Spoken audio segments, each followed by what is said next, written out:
Item song এ কি কণা এখন সবচেয়ে বেশি ফাটিয়ে দিচ্ছে? কণার কি মনে হয়? না, আমার তো তা মনে হয় না আসলে।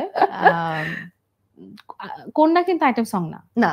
কন্যা ইজ আ রিদমিক হ্যাঁ, রোমান্টিক খুবই ডান্স রোমান্টিক, নাম্বার। সুইট একটা গান। সো এটা অ্যাকচুয়ালি আমি তো আসলে গান গাইতেই পছন্দ করি। এখন যখন যে গানটা গাইবো সেটা আসলে ঐরকম করেই গাওয়ার চেষ্টা করব যেন সবাই পছন্দ করে। তো এখন সেটা যদি আইটেম সং হয় তাহলে আইটেম সং, সেটা যদি রিদমিক গান হয় রিদমিক গান। শ্রদ্ধেয় রুনা লায়লার সামনে গান গাওয়ার অভিজ্ঞতা কেমন ছিল? রুনা লায়লা ম্যামের সামনে গান গাওয়ার অভিজ্ঞতা আমার খুবই খারাপ। আমি কখনোই ভালো গাইতে পারি না। কারণ উনাকে মানে এমন না যে আমি ভয় পাই। মানে আমি চাই না যে আমার কোনো ফ্লস বের হয়ে যাক আরকি। আমি উনাকে টেক্সট করলেও বা কথা বলতে গেলেও যথেষ্ট আ কয়েকবার চিন্তা করেও ম্যামের সাথে আমি কথা বলি। কারণ আম কিছু জায়গা থাকে না যে পৃথিবীর সবথেকে আলাদা, ম্যামের একদম, জায়গাটা একদম। আসলে সবথেকে আলাদা।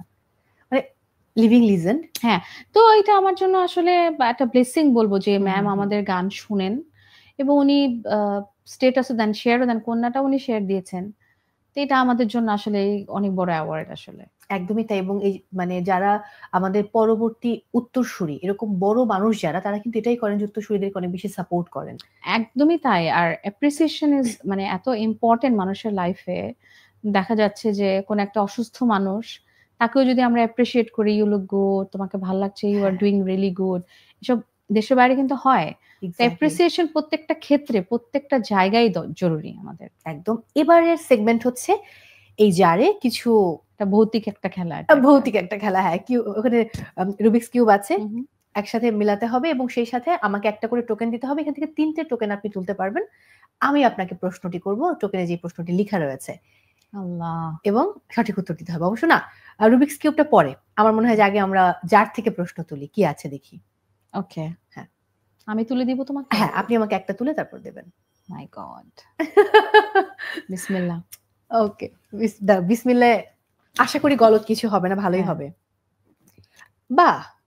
আপনার রেস্টুরেন্ট ব্যবসা কেমন চলছে? আলহামদুলিল্লাহ খুব ভালো যাচ্ছে। অ্যাড্রেসটা বলে দিন তাহলে দর্শক যেতে আচ্ছা, পারবে। আমার একটা রেস্টুরেন্ট আছে। রেস্টুরেন্টের নাম হচ্ছে 'দি অ্যাম্পল' অ্যান্ড ওটার সাথেই মানে সাথেই আরেকটা জায়গা, ওটার নাম হচ্ছে 'প্লে হাউস'। একটা বাচ্চাদের জন্য, একটা সবার জন্য। সবার জন্য। সো বনানী ১২ নম্বর রোডে। হ্যাঁ, কেউ যদি চান যে একটু সন্ধ্যেবেলায় পরিবার নিয়ে সবাই যেতে ইটস আ চান। Family restaurant. রাইট। আর বাচ্চারা ভীষণ পছন্দ করেন because there is a play house, অনেক বড় একটা প্লেগ্রাউন্ড আছে যেখানে বাচ্চারা গেলে চিৎকার করে কান্নাকাটি করে আনতে হয় বাচ্চাদেরকে। এবারে সেকেন্ড ওয়ান। ওকে।